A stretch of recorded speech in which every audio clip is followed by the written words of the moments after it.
Gold is the money of kings. Silver is the money of gentlemen. Barter is the money of peasants.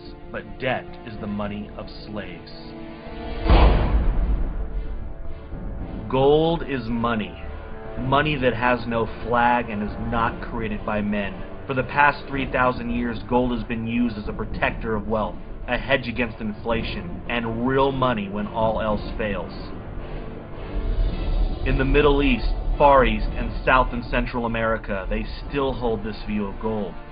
But in the West, we view gold as a commodity. Has the bubble burst on gold, or just taking a pause that refreshes? And the gold bubble has burst. And I don't know that gold can hold on longer term to move higher. It's a sign that gold, like dot-coms and real estate before it, has become a bubble, and it could burst. And I think gold is headed back down to 1,000 for sure. So what is it? Is gold money, or is it a speculative commodity? There are three midterm trends that will drive the fiat price of gold to highs that Western economists can't even imagine. Central bank buying, movement away from the US dollar, and China. Midterm trends, central bank buying. In 2009, for the first time in 20 years, monetary gold, or central bank and investment buying, outpaced gold buying for industrial jewelry purposes.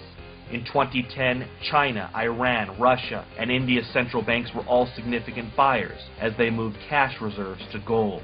Russian holdings stand at 756 tons. China currently has stated publicly they would like to acquire 6,000 more tons. Unofficially, they have stated targets as high as 10,000 tons. China imported 209 metric tons of gold in the first 10 months of 2010. This was a 500% increase. China, by the way, is the world's #1 gold producer. India, by Q3 2010, imported 624 tons. Movement away from the US dollar. On November 24, 2010, China and Russia officially quit the dollar and agreed to use each other's currencies for bilateral trade, including oil. Recently, China's President Hu said the dollar system was a product of the past. Last summer, McDonald's sold nearly 30 million in renminbi bonds to pay for new restaurants in China. The state of Utah is discussing possible legislation about having a currency backed by gold. Virginia has already proposed legislation to look into a currency alternative in case the Federal Reserve System breaks down. And last month, China increased the number of exporters who can use the renminbi to settle transactions from a few hundred to almost 70,000. China. One of the single greatest influences on gold for 2011 may be Chinese demand. Chinese buying, both officially and public demand, is a major trend going forward. Remember, the Chinese government respects gold. This is evident by the laws they have passed to facilitate mining and private ownership of gold. The government encourages the public to put 5% of their savings into gold. The Chinese see gold as a wealth-preserving asset. The former CEO of Newmont Mining feels that it will be buying from the Chinese public that will eventually propel gold prices into the stratosphere.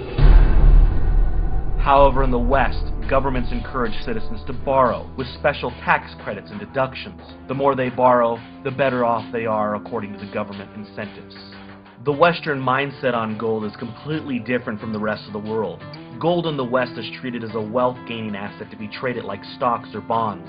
This is one of the reasons Westerners are constantly fretting about the price of gold in fiat currency terms. There are also three irreversible trends that no one can deny: an aging population, outsourcing, and peak oil. The aging population. The baby boomers dwarf the generation before them and after, born between 1946 and 1963. As people age, they spend less, make less, and pay less in taxes.